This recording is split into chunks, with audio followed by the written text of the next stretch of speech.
Setelah hampir 5 jam menelusuri goa, menerobos gelap gulita, bertemu ratusan makhluk terbang, merangkak di kolong sempit hingga kuyup menyeberangi kolam air. Saya ingin menemui Abah Hendi, sang kuncen goa, untuk memperjelas rasa penasaran saya.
Nah, Bah, setelah saya sudah cukup panjang nih menelusurin gua ini, ada beberapa yang saya dapatkan nih, pengalaman yang saya dapat selama berada di dalam gua ini. Dan saya mau coba mencocokkan apa yang saya rasakan dengan apa yang memang Abah ketahui mengenai gua ini. Di awal kan tadi ada pintu pertama ya.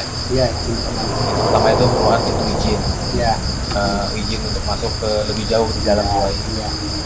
Terus yang kedua, pintu kedua itu ada genangan kolam air. Iya. Saya lihat memang banyak, ya memang penghuninya banyak lelawar. Iya, iya. Nah, yang menarik tadi ada satu pancuran yang menurut cerita atau terjelaskan sebuah kamar mandi. Memang banyak nggak orang yang menggunakan mitos ini, Bang? Maksudnya riwayat ini kan bisa buat air, banyak nggak orang yang mencoba untuk cuci muka atau mungkin mengambil airnya membawa pulang? Ya, alhamdulillah banyak. Oh, banyak. Banyak. Akhirnya ada beberapa lagi lorong yang saya dapati di sana ini. Iya, iya. Agak sedikit semakin ke dalam memang awalnya semakin agak sedikit kadang panas kadang dingin ya. Iya, iya. Ada perbedaan suhu. Iya. Itu yang saya rasakan. Nah, ada satu ruangan yang menarik menurut saya. Itu ruangan saat saya memasuki sepertinya ada satu awak yang nggak ingin saya masuki ruangan itu. Itu mungkin Abang bisa sebutkan sebelum ruangan yang agak besar nih. Saya nggak tahu itu ruangan apa, coba dijelaskan oleh Abang. Jadi namanya bangku pengantin itu hanya bangku pengantin. Ada ruangan yang disebut bangku pengantin. Ya, ruangan itu namanya tempat kumpul. Di sebelah kanan tempat kumpul itu ada kamar pengantin. Jadi lorong-lorong gua yang tadi saya masuki itu menurut riwayat adalah sebuah lorong yang dijuluki bangku pengantin. Iya. Satu lorong bangku pengantin, ada pula lorong ruang kumpul, tempat kumpul. Ada juga satunya lagi Kamar pengantin. kamar pengantin. Jadi setiap lorong ini punya nama dan riwayatnya ya, Pak. Iya, banyak. Nah, yang menarik tadi ada satu yang ruangan paling besar itu mungkin yang tempat kumpul ya. Iya, tempat kumpul. Saya sih melihatnya di sana memang sedikit lebih rata ya. Iya. Bawahnya lebih rata dan Iya. atasnya ada undakan. Iya. Itu mungkin nggak, menurut saya sih mungkin ada seorang guru yang sering mengajar di sana, sedangkan murid-muridnya itu duduk di bawahnya. Itu seperti itu atau seperti apa, Pak, riwayatnya? Ya, namanya tempat kumpul itu ya istilahnya tempat rapat gitu ya, istilahnya rapat itu ya mungkin yang bicaranya yang mungkin di atas. Anggota rapatnya yang memang para anggotanya di bawah, sedangkan ketuanya mungkin duduk di atas. Pasti di atas. Soalnya memang seperti dikondisikan gitu ya, Pak, batu-batunya, bentuk batunya ya. Iya. Nah, kalau dari bangku pengantin sendiri, memang terbentuk seperti itu secara alam atau memang dibuat oleh orang yang dulu ingin menggunakan goa tersebut ya? Jadi itu alam memang dari tahun berapa atau sampai sekarang itu ya itu udah ada bang pengantin. Nah untuk saya tadi coba nelusurin sendirian ya bang, Iya. coba berinteraksi dengan yang memang apa yang memang mungkin secara metafisika masih ada di lokasi gua ini kan, karena gua ini salah satu gua yang disakralkan ya, Iya. yang disakralkan, yang dituakan lah, dan abah sendiri menjaganya di sini, melestarikannya hingga Iya. sekarang. Orang-orang yang datang ke sini sebetulnya niatnya tuh lebih ke apa nih bang? Niat datang ke sini apakah memang mencari perjodohan yang baik atau niat yang baiknya seperti apa? Salah satu. Ya jadi orang ya namanya juga orang ya macam-macam misalnya tujuan dan macam-macam. Kadang-kadang ya di samping silaturahmi itu ya ada maksud lain. Ya kadang-kadang ada yang jualan pengen meningkat lebih laku, kalau ya namanya istilahnya punya utang sebelum kita bayar yang punya istilahnya minta sadar dulu gitu. Kadang-kadang ada janda tua, ada perawan tua itu bisa mandi di sumur terbalik, cuci muka di sumur terbalik, duduk di bangku pengantin itu ya insya Allah yang udah nggak lama.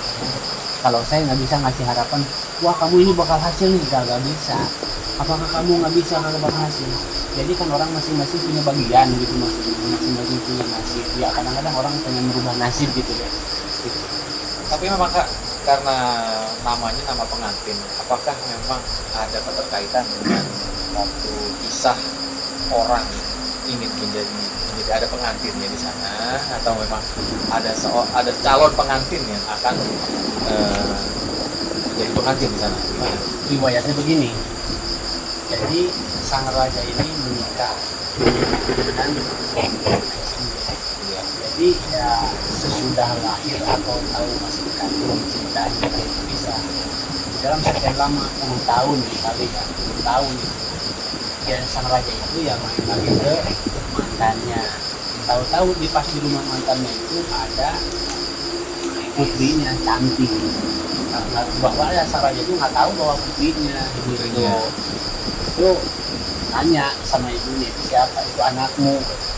Jadi sang raja itu ya pengen, saking cantiknya pengen dinikahi gitu ya, sampai dibawa kemari. Walaupun tahu sudah dijelaskan oleh ibunya itu anaknya, tapi tetap mau dinikahi. Nah itu tetap mau Karena kecantikan si putrinya. nah itu. Jadi kata ibunya begini, tolong bendungkan Kali Sadani ini, alihkan ke arah Banten, jangan ke arah Tangerang gitu.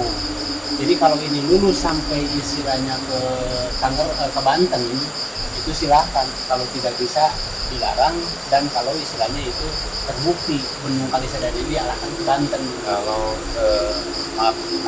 nafsu daripada si Prabu ini memang sudah nggak bisa ditahan, Ya, jadi syaratnya untuk membendung sungai Cisadane ini, iya, dialihkan ke arah Banten, jangan ke arah Tangerang. dan itu tidak bisa. Nah, ternyata balat-balat sang raja itu tidak kuat membendung Kali Sadani ini. Jadi si ibunya dan si putri ini ada apa dipukul, ada kentongan dikentok, akhirnya kan kesiangan ayam pada kekelu, kambing pada jualan. Oh, syaratnya boleh membendung sungai ini, tapi sebelum fajar, sebelum pagi. Iya, sebelum pagi. Jadi tantangan sang raja itu kalau bisa membendung Kali Sadani itu persilahkan. Itu kan istilahnya udah feeling, udah ketebak, mungkin sama sang istrinya nggak mungkin lulus. Iya, akhirnya yang namanya pengantin itu kagak jadi.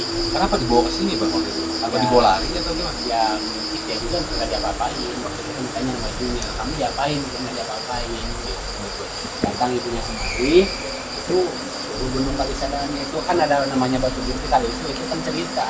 Ada batu belah tuh yang besar itu saking kesini sang raja itu tidak bisa Dibelah. diinjekin kakinya sebelah kaki, pas nginjek kaki itu batu sampai belah.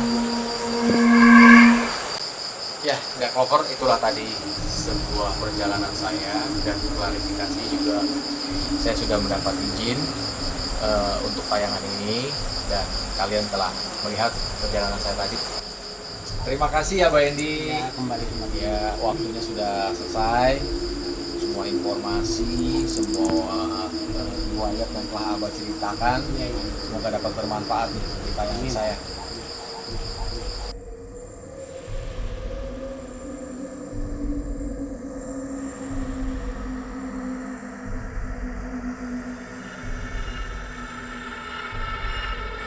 Oke, Dark Lover, tunggu perjalanan saya di Rudy Dark Journey